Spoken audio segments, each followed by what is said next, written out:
नमस्कार दोस्तों, कलयुग के चमत्कार संतों की वाणी में आप सबका स्वागत है।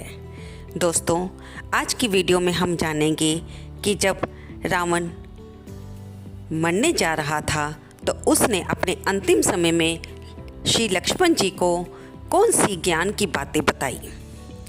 दोस्तों, अगर आपने अभी तक इस वीडियो चैनल को सब्सक्राइब नहीं किया है तो कृपया बेल आइकन दबाकर इस चैनल को सब्सक्राइब कर लें। आपको आने वाली हर नई वीडियो की नोटिफिकेशन मिलती रहेगी। दोस्तों, इसे लाइक भी अवश्य करें। आपका एक लाइक हमें और ज़्यादा प्रेरित करता है कि हम आपके पास ज्ञान की बातें लाते रहें।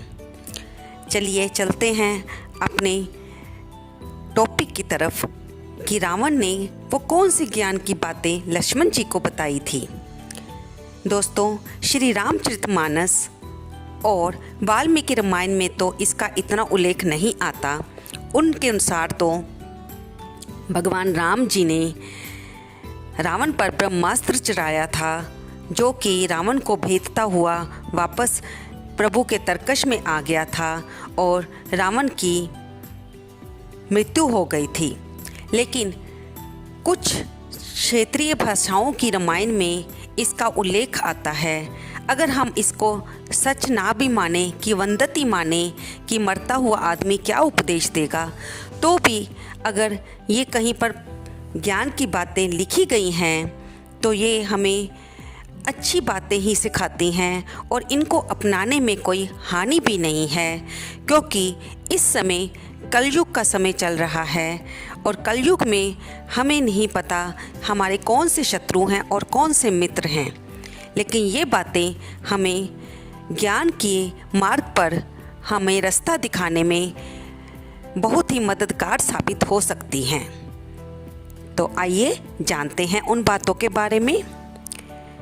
कहते हैं जब रावण अपनी अंतिम सांसें गिन रहा था तो प्रभु राम, जो कि जानते थे कि रावण अनेक वेदों का ज्ञाता है और बुद्धिमान है, तो उन्होंने अपने छोटे भाई श्री लक्ष्मण जी से कहा कि अनुज जाओ, रावण से उपदेश ग्रहण करो।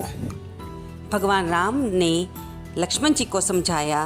तब लक्ष्मण जी से बड़े भाई की आज्ञा मानकर रावण के पास उससे ज्ञान की बातें सीखने के लिए गए। वह रावण से उन्होंने कहा कि मुझे आप ज्ञान की बातें बताइए, तो रावण ने दूसरी तरफ मुंह फेर लिया। श्री लक्ष्मण गुस्से में वापस भगवान श्री राम जी के पास आए तो भगवान राम ने कहा कि लक्ष्मण, तुमने कहाँ खड़े होकर रावण से बात की थी?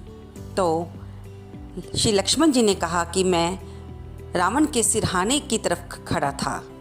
तब भगवान श्री राम ने कहा कि हमें जब भी किसी को गुरु बनाकर उससे उपदेश या ज्ञान की बातें ग्रहण करनी है तो हमें उसके पैरों की तरफ खड़े होकर विनम्रता के साथ ज्ञान ग्रहण करना चाहिए। वह लक्ष्मण जी को दोबारा जाने को कहते हैं। अब इस बार लक्ष्मण रावण के पैरों की तरफ खड़े होकर उससे शिक्षा देने के लिए, उपदेश की बातें कहने के लिए प्रार्थना करते हैं। अब रावण कहता है कि तुम श्री राम के अनुज हो और मैं जानता हूँ श्री राम कोई और नहीं, स्वयं नारायण हैं, और मैं इसे उनकी आज्ञा मानकर ही तुम्हें बताता हूँ, क्योंकि उन्हें तो किसी ज्ञान की आवश्यकता नहीं है, लेकिन ये मैं क्योंकि उनकी आज्ञा है इसलिए तुम्हें बता रहा हूँ। सुबश्य शीघ्रम, जो कि रावण ने पहली बात कही कि हमें कोई भी शुभ काम अगर हमारे मन में करने का विचार आए तो हमें उसे शीघ्र ही कर लेना चाहिए, उसे कल पर नहीं टालना चाहिए। रावण ने आगे बताया कि मुझे मंदोदरी ने, विभीषण ने, सभी ने माता सीता को श्री राम जी को वापस लौटाने के लिए कहा, लेकिन मैंने इन पर विचार नहीं किया और विभीषण को लात मारकर अपने राज्य से निकाल दिया और मंदोदरी की बातें भी अनसुनी कर दी। जबकि ये लोग तो मेरा भला चाहते थे। लेकिन मैंने शूर्पणखा की बातों को मानकर कि मैं सीता को, माता जानकी को अपनी पत्नी बना के रखूं, उसकी बातों में आ गया और मैंने मेरी इस कुबुद्धि के कारण मेरे सारे वंश का विनाश हो गया। हमें चाहिए कि जब भी हमारे मन में कोई अच्छा विचार आए तो उसे उसी समय कर लें, और अगर बुरा विचार आए तो उसे कल पलटाने का प्रयास करें। दूसरी बात जो रावण ने कही कि हमें अपने हितैषियों की बातों पर विश्वास करना चाहिए और उनकी बातों को अनुसरण करके अपने जीवन को सफल बनाना चाहिए। हमें जो लोग हमारी हर समय विरोध करते हैं, हमें समझाने का प्रयास करते हैं, हमें उन्हें अनदेखा नहीं करना चाहिए। तब रावण ने इसके बाद तीसरी बात बताई कि अपना राज हमें किसी को भी बताना नहीं चाहिए। रावण ने कहा कि मैं ये जानता था कि मेरी मृत्यु मेरी नाभि में बाण लगने से होगी, क्योंकि मेरी नाभि में अमृत है। इसे मुझे अपने तक ही रखना चाहिए था, लेकिन इसे मैंने अपने भाई विभीषण को बता दिया, जो कि मेरी मौत का कारण बना। विभीषण जब तक मेरे राज्य में था, लंका में था, तब तक वो मेरा हितैषी था, लेकिन जब वो श्री राम जी की सेना में शामिल हो गया तब से वह मेरा विरोधी बन गया, और उसी ने मेरा भेद श्री राम जी को बताकर वह मेरी मृत्यु का कारण बना। रावण ने आगे कहा कि हमें कभी भी अपने विरोधी पक्ष को कमज़ोर नहीं समझना चाहिए। मैंने जब ब्रह्मा जी से वरदान मांगा कि मुझे मृत्यु छू भी ना पाए, तो मैं उसमें मानव और वानर को शामिल करना भूल गया, और आज यही मेरी मौत का कारण बने।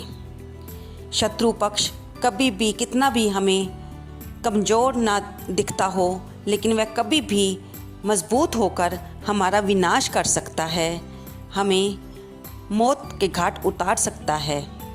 इसलिए हमें अपने शत्रु पक्ष को कभी भी कमज़ोर नहीं समझना चाहिए।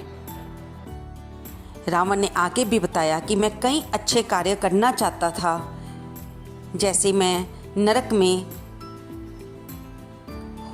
आने वाली दुर्गंध को सुगंध में बदलना चाहता था। मैं स्वर्ग तक सीढ़ी का निर्माण करना चाहता था, ताकि लोग शरीर सहित ही स्वर्ग में जा सके।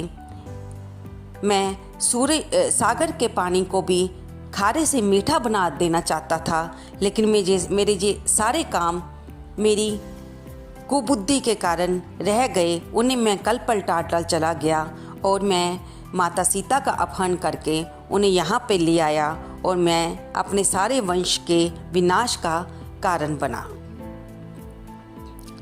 तो दोस्तों, अगर हम देखें तो ये बातें चाहे कि वंदती है या किसी पुराण में इसका उल्लेख है, ये आज के दिन में भी हमें उतनी ही मददगार साबित होती हैं जितनी कि उस समय रावण के मुंह से बताई गई थी।